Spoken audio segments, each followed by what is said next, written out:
Hello, I'm Kathy Lieber, co-founder and president of Judith's Reading Room.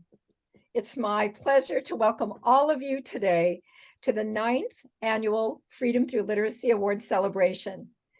Thank you all for helping us celebrate this year's award winners. Since 2015, when we inaugurated the Freedom Through Literacy Award, we have crowned 60 diverse champions of literacy. Several are multiple year winners. And today, including today, these winners represent many disciplines in literacy.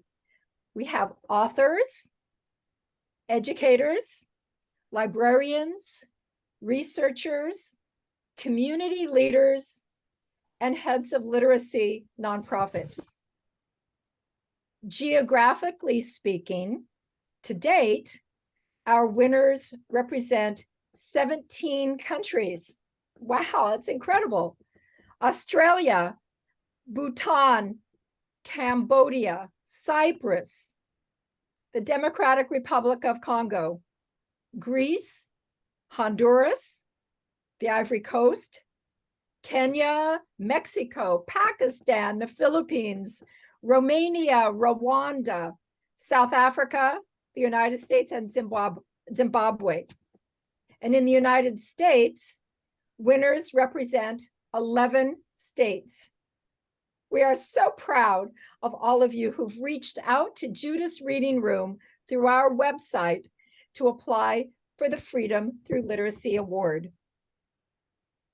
First, a word of thanks to our judges and to our long-standing volunteer board of directors, without whom our organization would not flourish. And I want to add a special thank you to Erin D'Amelio, who's on our board, who is today our web host, and to Judy Glam, who is our web master. If it wasn't for Judy, none of you would have known how to apply or when to apply, or if you had trouble applying, she was the go-to person. So thank you especially to Judy for maintaining our website. By way of background, my husband Scott and I founded Judith's Reading Room in 2010 in the memory of Scott's first cousin, Judith Krug, who was a distinguished librarian. Our mission is to enrich lives and societies by proactively encouraging freedom through literacy. To fulfill that mission, we have focused on establishing libraries around the world.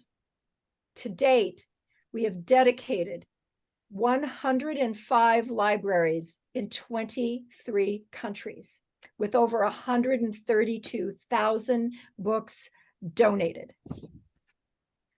Our second major initiative of Judith's Reading Room, the Freedom Through Literacy Award, which brings all of you here with us today, was inaugurated in 2015 to spotlight the creative and innovative work being done around the world to instill in others a love of reading. As I said, we have honored 60 winners of the award from 17 countries with cash awards totaling more than $53,000. Today, you'll meet the class of 2023 who rose to the top amongst serious competition. Here are their wonderful faces and the area of literacy they represent, and we are so proud of you. So I get the party really started, Erin, with talking about our two honorable mentions. Dr. Cynthia Jacobson, a PhD speech pathologist and researcher from Longmont, Colorado, is recognized for her life work project, Rhyming to Reading Early Literacy Curriculum for Children ages 4 to 7. For her devotion to helping children and families learn methods to overcome literacy challenges, such as dyslexia, Judith's Reading Room honors Dr. Jacobson with an honorable mention. Please unmute yourself, Dr. Jacobson, and briefly tell us what are the greatest obstacles to helping children overcome learning disabilities? Well, thank you. Can you hear me okay? Yes. So about 20 years ago, a group of us speech pathologists decided to create a program to teach preschool children and their families how speech and print are connected. And we had seen so many children at the hospital where I worked who had a hard time linking the sounds and the letters, and parents did not know what to do, especially in the early years. So we set a goal that we would create a curriculum that kids would love, their parents would love and understand, and that they could do. So, I mean, what are some skills children need to know? Like a letter is the way we write down sounds, and we gave them personalities. Like S is a snake sound, T was the toothbrush sound, M was the mower sound, and learning with all our senses, because we made photos of the mouth, making the sound, hand motions, activities, print letters. We had a special writing paper with squirrels and trees. So sometimes the squirrel is up in the tree and sometimes digs in the ground. And we grouped the letters by where they like to live. And there's many other early concepts even before a child learns to read, like alliteration, which is words that start with the same sound, comprehension, listening, prediction, having a purpose. So we took all that research and we made activities to make it fast and automatic. We had a reading race card game. I still have little race cars on my desk when kids come by. And we used all our senses, which you can use in all of your countries and locations. And we gave parents fun homework to do so that at the end, parents and children could tell they were improving. So every child, whether it's in your country, for your doing library, can learn to read. But when you see a child that's having difficulty, it's our job as parents and professionals to understand what's the problem, how a child learns best, and then to do our homework so we know the research and the best practices, and then to advocate for the early help. So thank you for this recognition, and may every child be a successful reader and have a library card. And appreciate your recognition, and thank you. Thank you so very much, Ryan Casso. Dr. Jacobson. Thank you so very much. And you know, the thought occurred to all of us judges when we were reviewing the applications that someone may be giving away thousands and millions of books, but if a child cannot even read a single letter correctly, well, then what use are the thousands and millions of books? So we're grateful to you from the bottom of our hearts. Congratulations, Cynthia. Our second honorable mention, Joseph Tsongo. And let me ask Erin, did Joseph manage to get onto the Zoom? No, unfortunately. Okay, so unfortunately, this amazing young man is not personally with us today, but I will give you my best to bring him to life for all of us. So this young man that you see here, Joseph Tsongo, is the coordinator of the Sunflower Trust's Amani Academy in war-torn Eastern Democratic Republic of Congo. He is recognized for his community building activities to promote a culture of active nonviolence through literacy, for his determination to dissuade children from joining armed groups and early marriages through reading programs. Judith's Reading Room names Joseph Tsongo a Freedom Through Literacy Award honorable mention. I tell you, I am deeply sorry that he is not able to be on this Zoom. You can imagine how difficult it would be for him to do that, but I know he was trying. So I think at this point, we'll just say thank you, Joseph, from all of us. Congratulations. We will stay in touch with you. And now I invite you all to turn your attention to one of our lovely board members, Carla Border. She is Secretary of the Board of Directors, who will inform us about the next group of winners. Over to you, Carla. Thank you, Kathy. Good afternoon, everyone. Lifelong readers have a culture of reading instead of being addicted to social media, is a belief of our first board option prize winner, Evangelia Rizaleo. Evangelia, an award-winning high school drama teacher from Greece, has a passionate commitment to enriching lives of high school students through her project, School Reading and Creative Writing Club. Her efforts have resulted in students feeling like they are equal members of the club, and likewise have developed a newfound confidence where they have become effective speakers, writers, critical thinkers, listeners, and communicators. Congratulations to Judith's Reading Room $200 board option prize winner, Evangelia, and thank you for helping students find themselves through literacy. Evangelia, please unmute yourself and say a few words about your fascinating project. Thank you, Carla. Hello from Greece. I'm Evangelia Rizaleu. I feel very honored and grateful to the board for the award.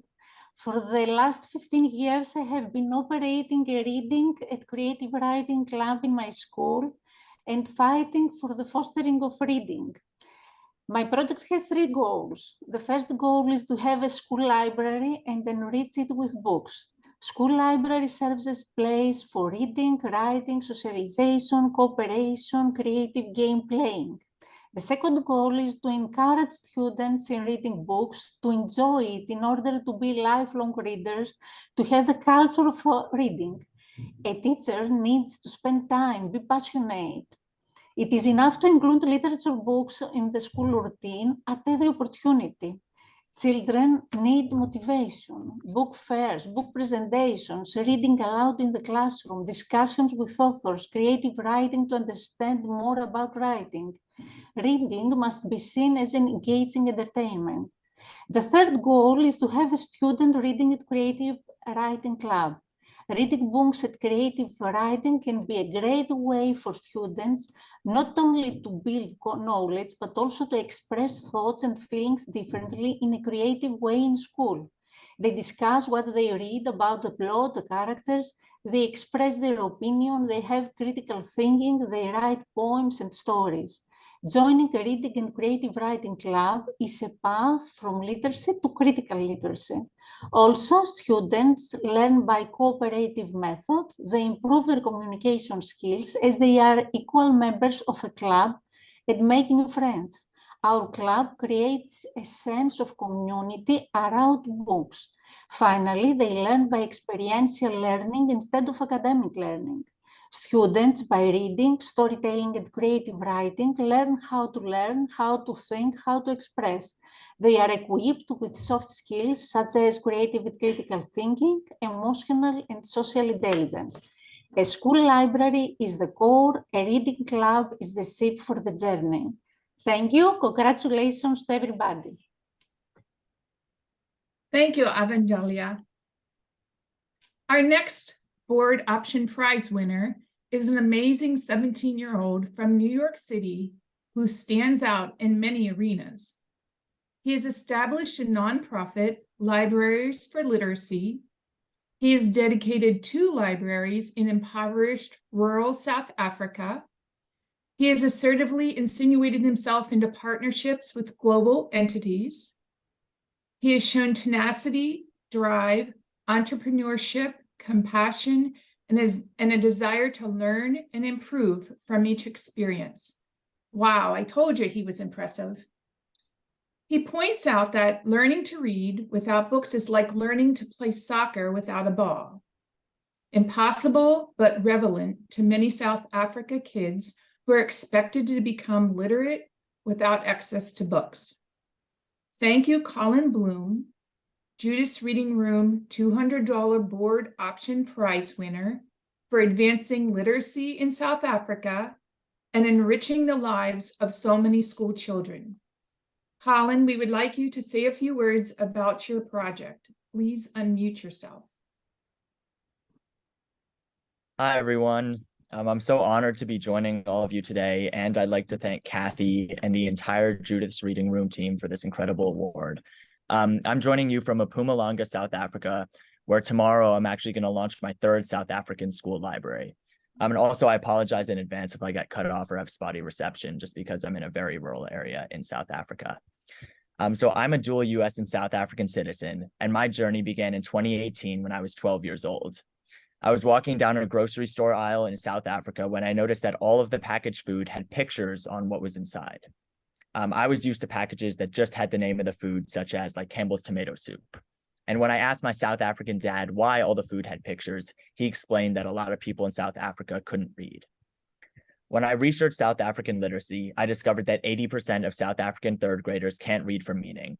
92% of South African schools don't have libraries, and nearly 60% of children grow up in homes without any books. I believe that literacy is a fundamental human right, and I was committed to doing something. So I created Libraries for Literacy to create libraries at under-resourced South African schools. For my first library, I collected and transported 1,500 books to create a library at a school in Soweto, Johannesburg. In 2022, I created my second library in a remote rural region of KwaZulu-Natal. I provided over 3,000 English books and partnered with Room to Read Africa to provide over 200 Zulu books as well. I also partnered with Breadline Africa to repurpose a shipping container to house the library. Tomorrow, I will open my third library in Mpumalanga, serving 726 kids. I brought over 3,000 English books from the US and partnered with Room to Read Africa and African Storybooks to print nearly 300 Tsepedi and Tsongo books as well. I also partnered with Breadline Africa to source a new prefab building to house the library. Last summer, I taught literacy at the library in KwaZulu-Natal, and this summer, I will teach in the Mpumalanga library. And through this journey, I'm guided by Nelson Mandela, who said, "Education is the most powerful weapon which you can use to change the world." So thank you again, everyone, for this amazing honor. Thank you, Colin, and congratulations on your new opening. Now, I would like to introduce board member and Zoom master, Erin D'Amelio.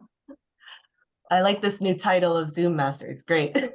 And again, congratulations, Colin, on opening your third library. And I think this gives a nice indication, everybody, about how good the applications were this year.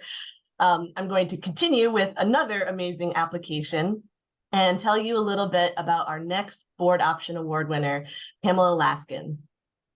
She and her project, Diversity and Differently Abled, takes place in New York City. And, you know, oftentimes when we see books with children who are considered special education, and let's be honest, those are far and few in between, these books don't actually center on their stories. And Pamela sought to change that. Her project, in her project, she has completed a series of picture books that focus on and capture the world of those children who are differently abled. We are thrilled to honor Pam with a Board Option Award for her efforts to establish human dignity with a focus on what can be done and not what can't. Pam, would you kindly unmute yourself and share a little bit about your inspiration behind this project? Thank you so much, Erin. And I would like to thank Erin. I would like to thank Scott, Kathy, Carla, and all the winners here today, whose projects are outstandingly amazing. One is as good as, if not better than the next. I don't know how you were even able to make any decisions, having heard the other two board option winners, as well as the honorable mention award winners. Really incredible work that you're doing here for literacy. And my project, I'm very committed to writing about diversity and differently abled. It started out really thinking when I put this award together that I was going to focus on picture books as an author, which I have already done, written a few, but I branched off once I got this award into starting a middle grade novel about two people who are they're children of a woman I know whose son was severely autistic, and daughter-in-law, and I say daughter-in-law because they're now 40 years old and married, has Down syndrome. They met at a day treatment program, and they subsequently started dating, eventually married, and moved into a group home together. And what I have seen with my interviews with Joe and Gretchen, who are the real life couple this was based on, is that these people have a significant life to offer, that they are so undervalued in the world, as are people who are differently abled are very undervalued. And what I hope to do with my picture books and with my novel is to give voice to this population, and also to show how they are not a group that should be marginalized. They have their own strengths that are just different than others. And I just want to conclude with something I wrote in for part of this grant. This vulnerable population has their own voice, and through activism will no longer be marginalized. Teens and young people snub those who are different, and you can be rest assured this population is an extreme target of bullying. I hope this novel and my other books can establish a level of equality and regard for individuals who continue to be cast aside. And then I ended with this quote, "Disability is the great billboard of human truth. Add to it any discourse, and we can see what humanity truly values." End quote, by Riva Lara. Thank you. And that's my goal. Thank you so much for awarding me this, the Board Option Award, because I really plan on making this a mission in my writing in the year ahead. Thank you so much, Pamela. And these are beautiful and powerful stories to share, and we're very honored to be a part of that in a very little way. Thank you very much. Thank you. So I'd like to turn next to and celebrate Victor Owuor and his program, Pathway to Alternative Education, otherwise known as PAIL. As a program coordinator for the Sunflower Trust, Victor has dedicated his life to changing the lives of others who grow up in Nairobi's urban slum of Kibera, where he also grew up. Through the PAIL program, Victor, who is also Kenya's World Literacy Ambassador, helps identify vulnerable fifth grade girls who are at risk of ending their education and transitions them to the after-school PAIL program, where they can learn critical thinking, writing and reading and reasoning skills. For these incredible efforts, we honor Victor with a Board Option Award of $200. So Victor, we would love to hear more about this project. So if you could unmute yourself and share a defining moment for you in this journey. Hi, everyone. My name is Victor Owuor. I'm the program coordinator at the Sunflower Trust. So Sunflower Trust started in September 2017 as a community library where kids from all sorts of the community will come, read, and go home. But since we could not measure the impact, we could not tell the impact and measure the change, we changed it, we turned it to a pathway to alternative learning education, whereby we teach we improve the literacy of the girls, the low performing girls from the informal settlements of Kibera. So when I say we improve the literacy of the low performing girls, what I mean is that we work with schools, and at the moment we have 11 schools in Kibera slums that we work with. So we take we recruit girls from grade 5 and move with them till class, till class 8 when they do their national exam. So when we recruit these girls in grade 8 and grade 5, you find that most of them doesn't know how to read and write. So what we do, we teach them how to read and write using the preschool material. You can imagine teaching a grade 5 girl using a preschool material how to read and write. So after teaching them how to read and write, we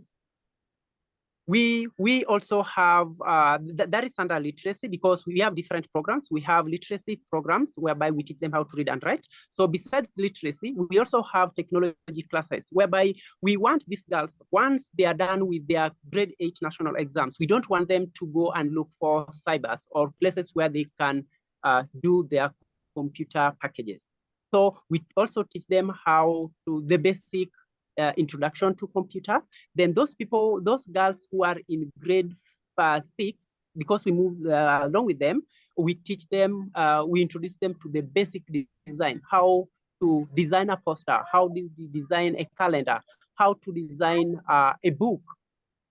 Then the ones who are in grade 7 and 8, we teach them programming, whereby we use Scratch to do that, because we want them to be girls who are all-rounded. We don't want girls who are not all-rounded. So to make them all-rounded, we teach them programming, and so that they can also earn from that after they are done with their done with their studies. Wow. So Sunflower started in 2017, as I've said, and it was registered as a charity, as a charitable trust under the law of Kenya in 2018.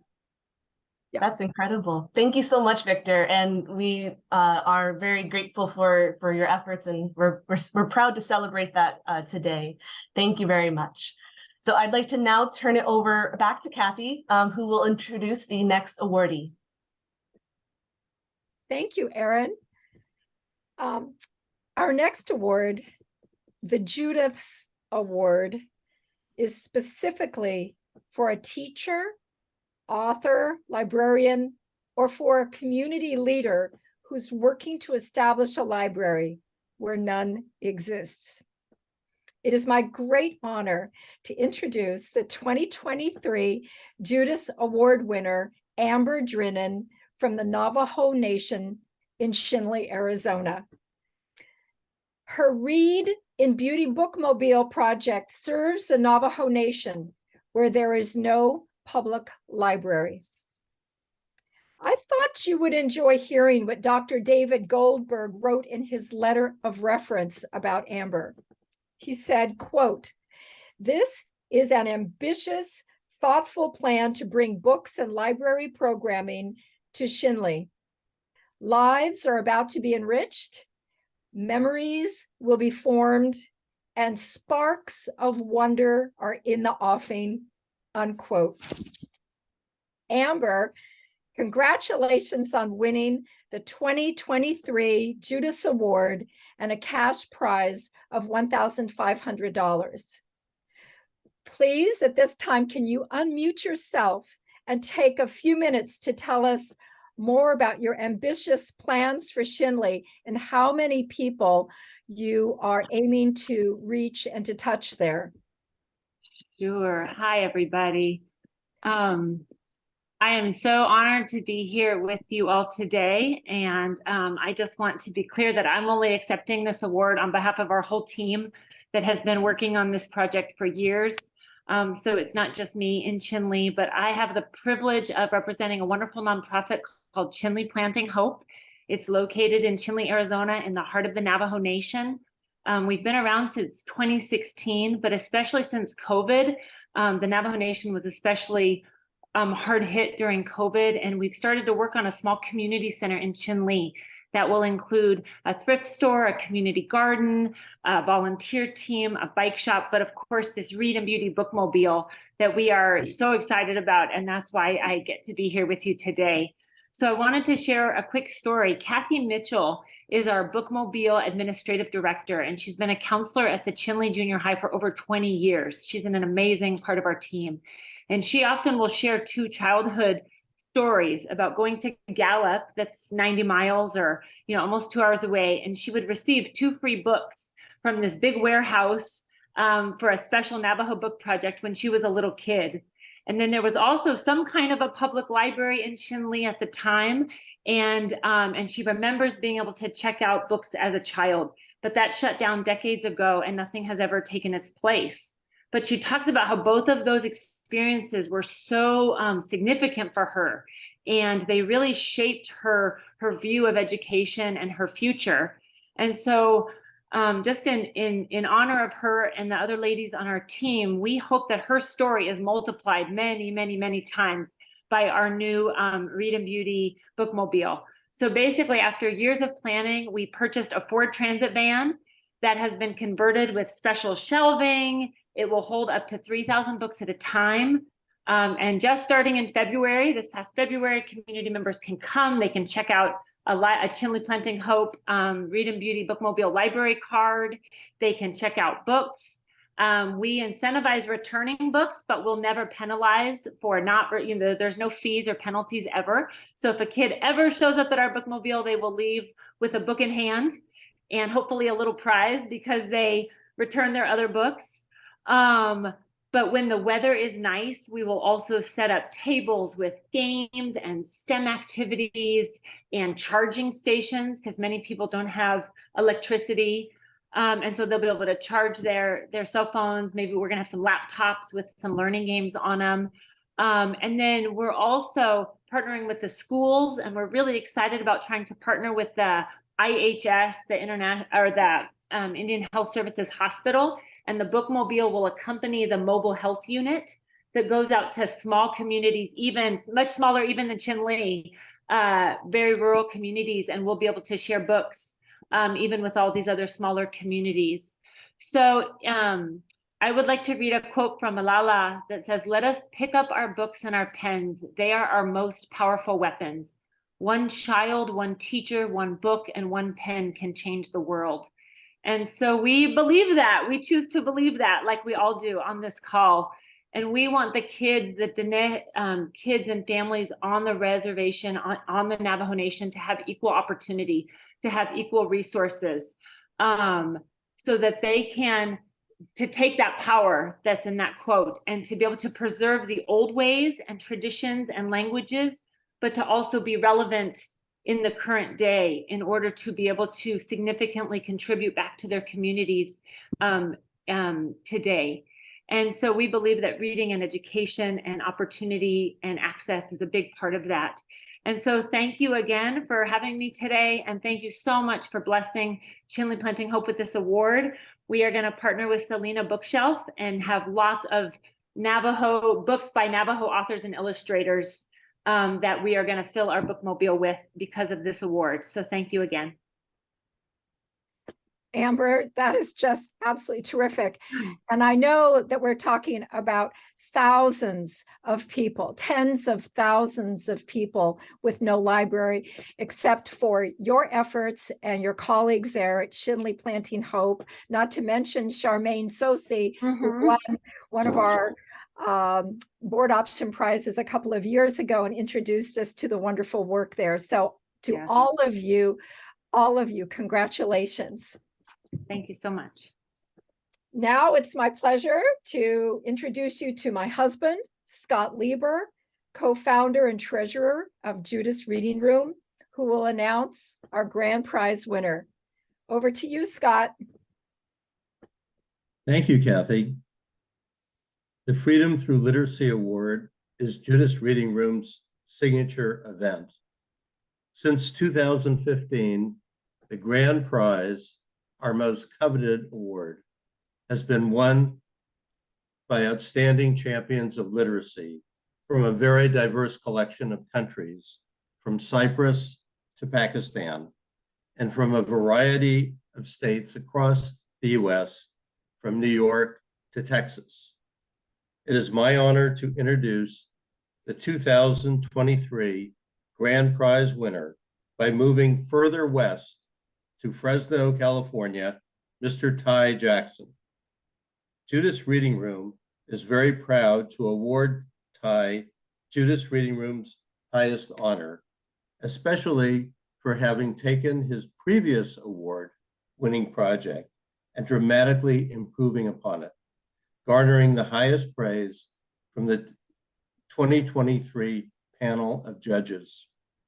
His youth-oriented financial literacy project, the Danny Dollar Entrepreneur Fair, is based on his award-winning book, Make Your Own Money: How Kids Can Earn It, Save It, Spend It, and Dream Big.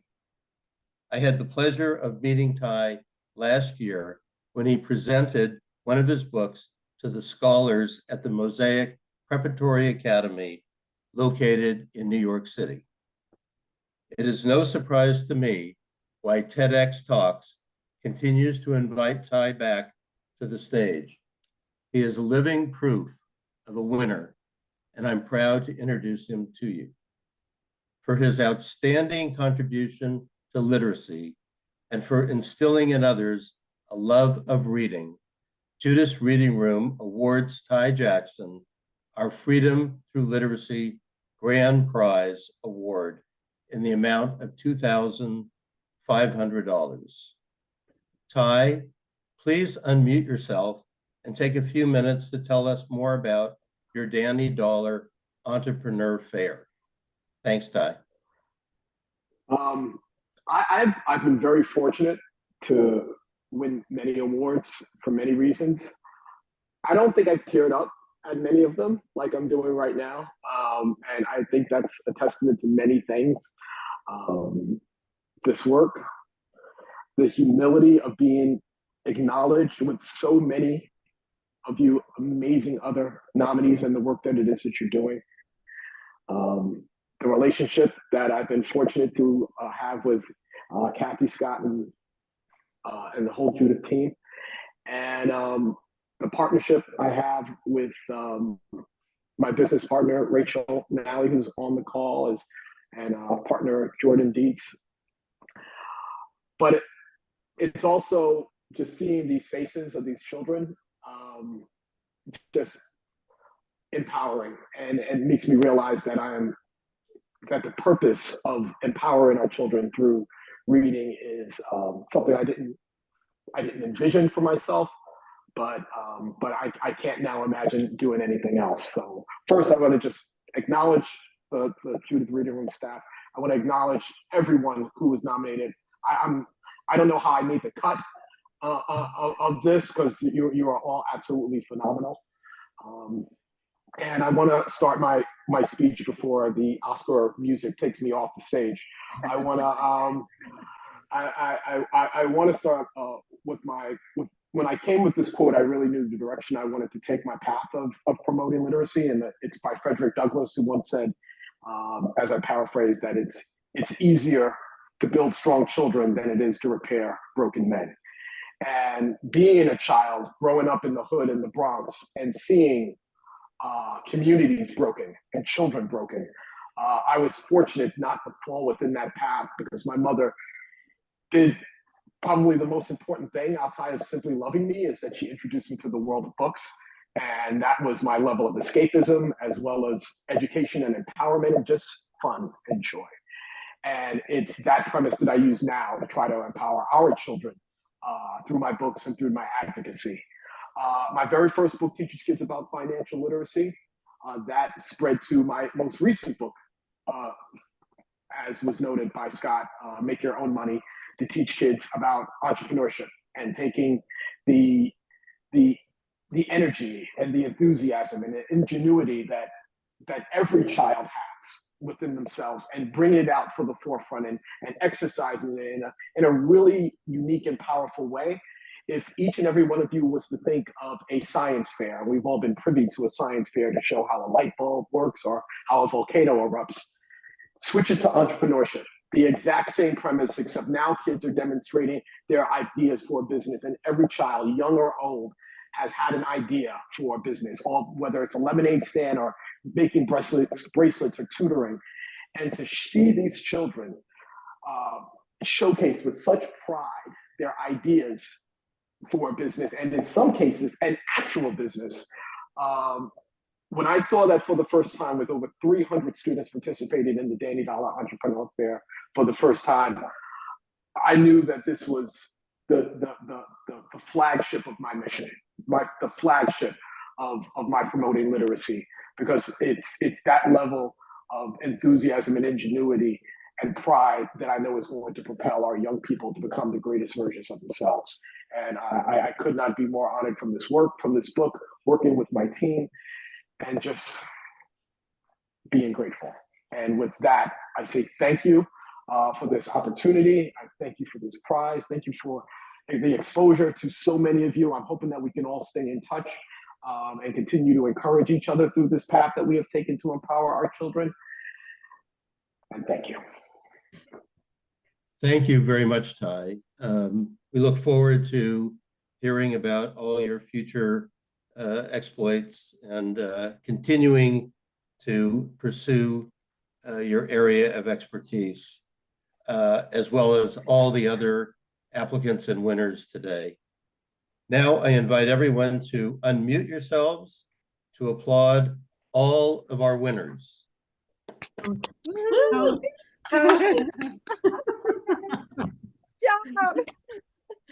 Cheers. Cheers. Now it's time for our literacy stories panel discussion, led by Linda Wellstein, Vice President, International, Judith's Reading Room. Over to you, Linda. Thank you. Hello, everybody. This has been such a delight to hear all of your incredible projects and your experiences. And this panel, we're going to have only 15 minutes. So I'm going to direct a couple of questions to groups of people to try to make sure everybody can join in and share some particular story or particular aspect of their project that we'd be interested in knowing. So I'm going to ask Ty a question first, and then I'm going to direct a question to Amber. And then I would like to direct a question to Pamela, Cynthia, and Evangelia. And then after that, I'd like to direct a question to Victor. Colin and Joseph isn't here. So I'm going to do it this way so that we can spread out a little bit and make sure that we all have can share some perspective. Ty, to you, you told us about your exciting project, how you're getting children excited and really going to the next level with literacy and having them take action with it. Can you share one anecdote or one personal story from the fair, like one of the projects of one of the children that in particular you found really, really impactful for that individual? So we get even a deeper taste of what that looks like.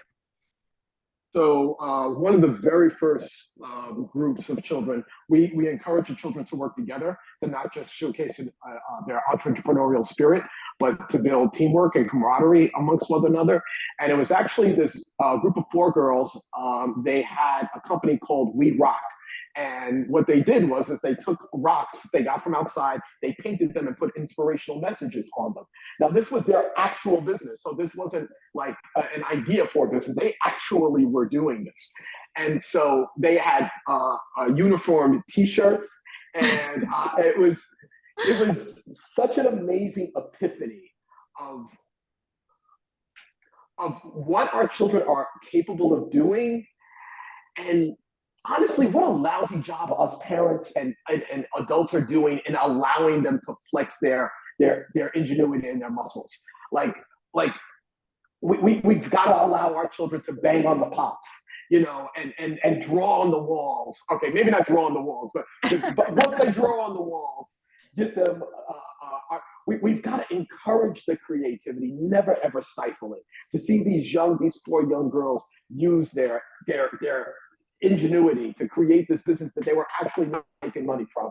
It was just the spark that I needed to know that this work really needs to be so much more prominent, to let every child know that they have this power within inside of them, and that we need to encourage that as much as possible. One of the things we don't do in the Entrepreneur Fair is give a prize. Our prize is praise. We want every single child to know that what they do matters, what they do is important, and that they matter and that they're important.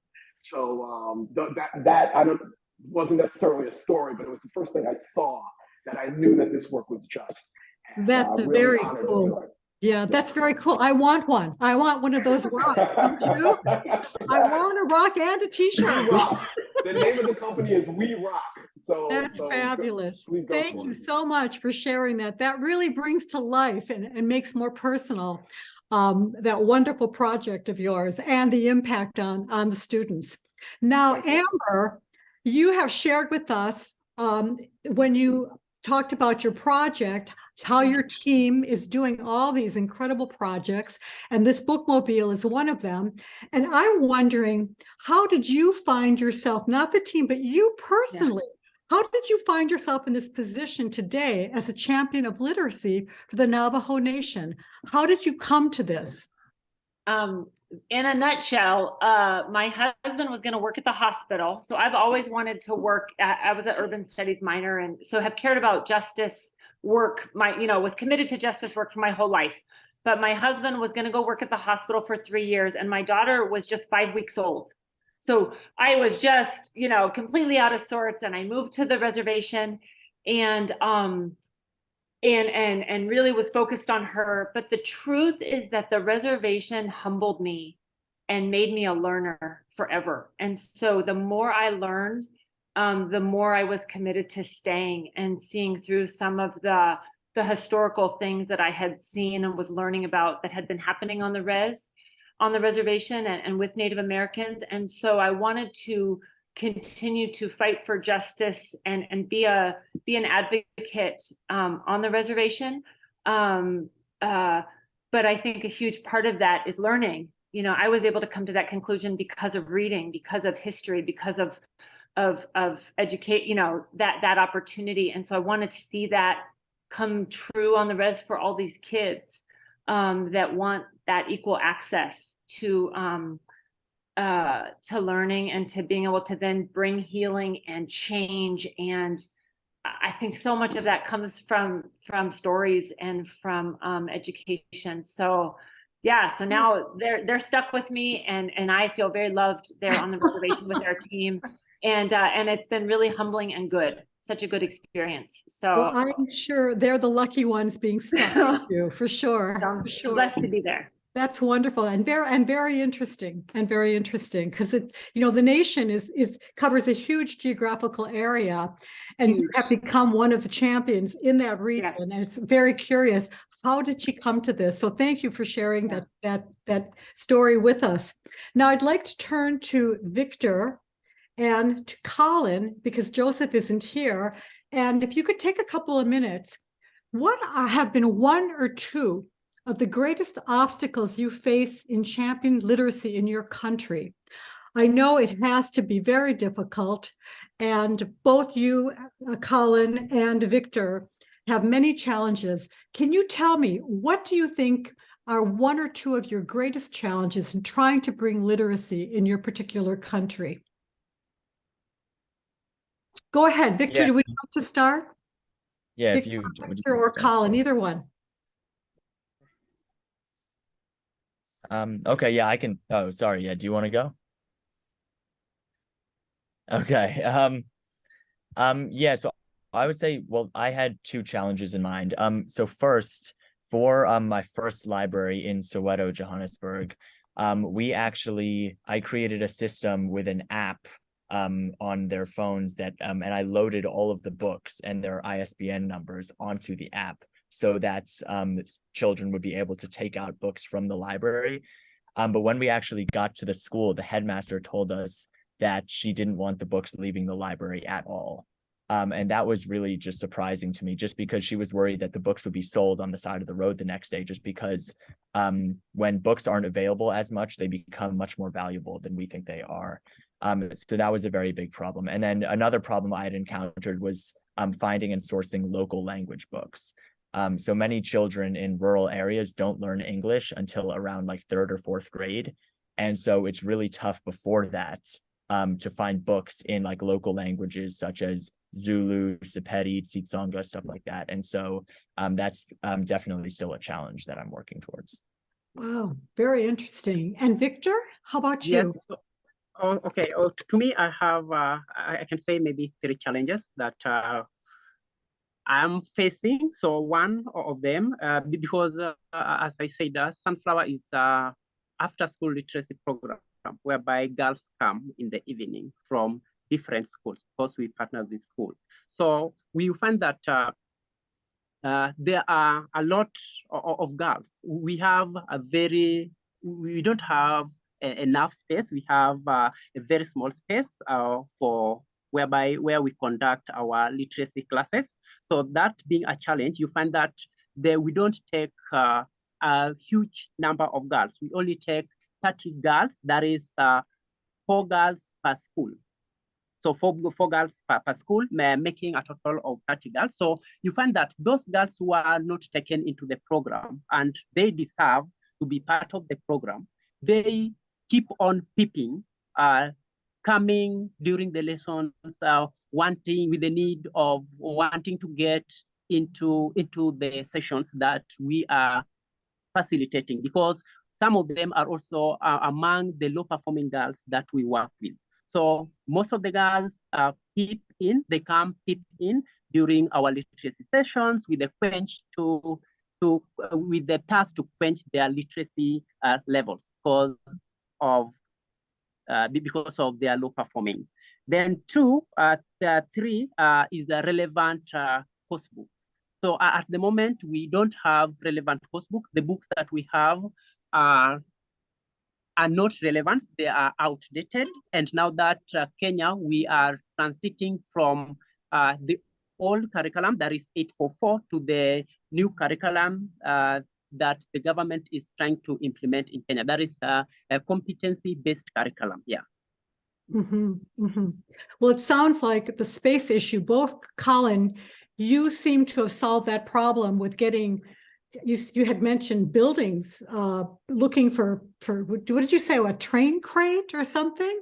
It sounds like you had the same challenge as Victor in trying to find space, and then also dealing with it. And Victor, what was your third challenge? I mean, I'm sure there's many, but you mentioned there was a third one also. So I said another challenge, because we take 4 girls per school. Because what we normally do, we take the bottom list from each and every school. That is all grade 5, the list from the mark list of each and every school. So once we've taken the bottom from the mark list of each and every school, we find that there was a girl who was at the bottom 5. So when we are doing the recruitment, we could not pick her because of the space. So you find that during our literacy sessions, these girls who are not taken into the program, they come in and peep in during the sessions with the task of attending our literacy classes. Yeah. So they come in. So they come in and at different levels. So that the challenge is trying to advance them at different levels. Or you mentioned you take some from several schools and then you try to address all of them, but they're at different levels. So what we do, because Sunflower is basically a literacy and a leadership development program for the low performing girls in the schools. So we take 4 girls from each and every school. The bottom from the mark list. Let's say maybe a grade 5. There are those who are at the bottom. So we take the first 4 bottom from each and every school to improve their literacy. So you find that once you've taken, let's say for example, I've taken 4 from your 4 grade 5 from your school, and that was the 5th bottom from your school. So you find that the 5th one also has the same problems as the other. As the other 4. As the other 4. So you find that once you've recruited the 4, the ones that you've not included in the program, they will come in the evening, peeping in or getting into the class yet we don't have enough space to accommodate all of them. Yeah. I see. That must be very, very frustrating indeed. Yes, for the program. Well, thank you both of you for sharing that. I'm going to move on to some of the other awardees, to Pamela and to Cynthia and Evangelia. Just a real quick question. You've spoken to us about some of the things that you've done to create excitement in teaching these challenged children. And I'm wondering for each of you, has the importance of community played a role in your literacy work? Has the community stepped up? Do you involve them? Is it just the parents? And alternatively, if that doesn't play a role, what is the one tactic or tool or activity that you find excites the students who are challenged the most, that has been the most effective? Anyone can start. I hope the community will be engaged. I hope when I finish these books to go to different special needs schools and share my work with them and make it. I also run a poetry outreach center, which I got a grant for last year. And we applied for a much bigger grant. We applied for a much bigger grant to get poetry outreach to work with children who are differently abled. So I absolutely will bring my dual roles and my dual grants as an author and also an educator into these particular schools where there is that population, because I think that even some educators and parents do not realize how many different capabilities, hidden capabilities these children have. So it's like, it's a future goal, not a present goal. Well, it sounds like a very, very good one. Yes. And can you share, Cynthia and Evangelia? Cynthia? Okay. Parents support me every year. Also, former and newer students, they give books to our library. Authors, editors send us books. Many people support us because my school used to have only 2 books, and now we have over 500 books. Children, students need motivation. I read the books in classroom. They are excited when I prefer to read loud a whole book as something different from the lesson. I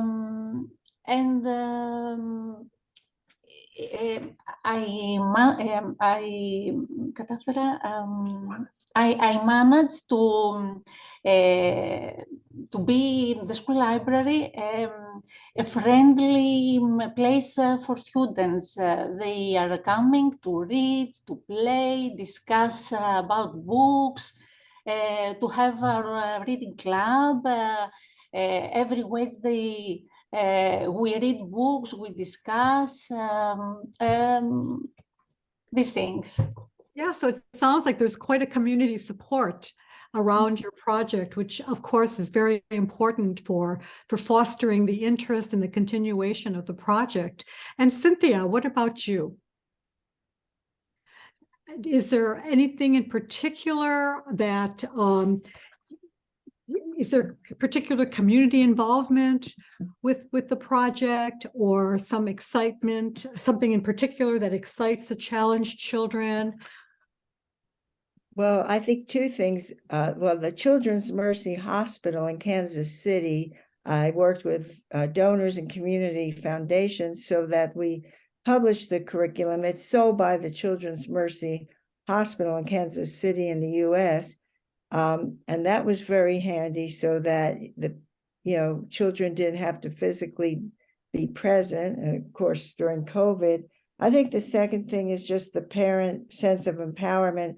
About half of parents whose children have reading problems also have some kind of learning problem. So if you give parents confidence that they are capable and able to help their children, that's an excellent start. And also because they're usually very worried, and children pick up on parent emotions. So I think those are the two things that I think of at this time. Thank you. Thank you very much. Well, in the interest of time, I'm going to have to wrap up this session. Thank you all so much for sharing some of these provocative insights in our discussion. And we so appreciated learning about all of your experiences as champions of literacy. So we need to end this award ceremony now. And in interest of keeping the scheduled time, I'd like to reintroduce Scott Lieber again, the co-founder, and have him address us and close the ceremony formally. Scott? Thank you. Thank you very much, Linda. In closing, I speak for all of Judith's Reading Room's board members by conveying a heartfelt thank you to all of our 2023 applicants and winners of this year's Freedom Through Literacy Award. And last but not least, I would like you all to note that applications for the Judith's Reading Room 2024 Freedom Through Literacy Award will go live on our website October 5th, 2023, with the deadline for those applications being February 5th, 2024. So please apply and notify your coworkers, friends, and family who are making a contribution to literacy to apply as well. And now let's all raise our glasses for a final salute to our champions of literacy. Cheers to you all, and thank you very, very much. Cheers. Cheers. Congratulations. Much to meet you all. Thank you. Yes, and coming from so far away. Exactly. Thank you so much. Thank you for your generosity. Thank you. Keep up the good work. Absolutely. And I have one more thing to everybody. say. One more thing. Last year I got an award, a board option award, and so did Sue Gurney from Writing Through, and the two of us started working together. So now my award was for poetry for children at the border, and she works in Cambodia and other countries. And so we, for the first time ever at Outreach, I sent one of my workers to Cambodia. We have poems from Cambodian poets and as well as poets from Oaxaca, all through Writing Through. So it's an opportunity for other people who have won their awards to join forces with each other. And I wanted to share that. That's another great advantage. And Sue will be coming to our event in May. Sue from Writing Through. So thank you. Wonderful. Thank you. Wonderful. I want to recruit Ty. Ty, I want to recruit you to come to the Navajo Nation and do an entrepreneur fair. You got it. Wow. I Yes. think I have You're officially invited. Fantastic. Fantastic. We have everyone's email, right? Everyone's email is because I would also love to donate some books to all of the organizations. So if you'd like folks, reach out to me and I would love to send you all some. Great. Oh, thank That's you. great. Fabulous. Excellent. Hey, Victor, keep working with those girls. Yes, thank you. Working with those girls. Bye, everybody. Thank you. Bye, Bye. everyone. Bye. Thank you, Thank you. Erin. Thank you. Thank you. See you.